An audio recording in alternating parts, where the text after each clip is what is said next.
It was similar in the fact that it was in a rural area. It was also in a barn, but I will tell you that the energy level was the highest I've ever seen at any Roy Moore rally.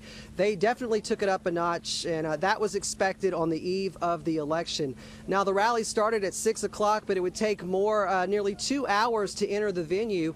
He and his family made their way through the crowd, shaking hands with supporters as he made his way to the stage.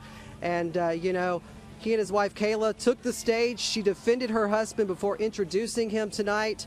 And unlike last week in Fairhope, where he did not directly talk about the multiple allegations of sexual misconduct against him, tonight he talked about them at length. They said these women, too, had not come forward for nearly 40 years. But they waited to 30 days before this general election to come forward.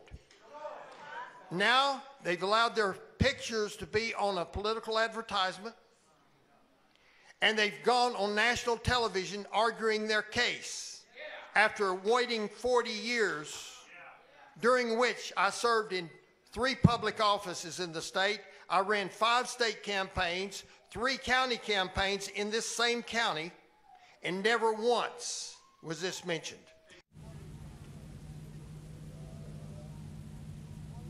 Now, there were a lot of speakers tonight showing their support for Roy Moore, including former White House Chief Strategist Steve Bannon, who, just like last week, called out the Washington elite, the Washington establishment, specifically calling out Mitch McConnell, Richard Shelby, and even Mitt Romney. Take a listen.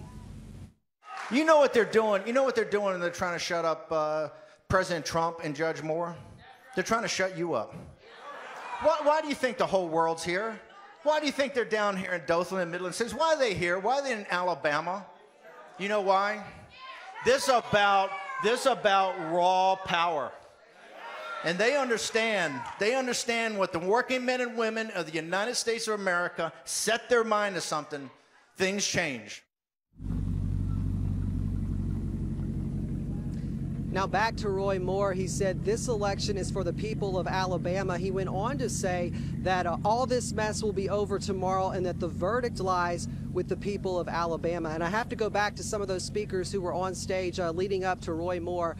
Several of them mentioned that this will all be decided by voter turnout. Steve Bannon even saying that it will be won by the crew that works the hardest, even giving credit to Doug Jones's campaign, saying he knows they're going to be out there working hard, and encouraged everyone to get out to the polls and vote tomorrow.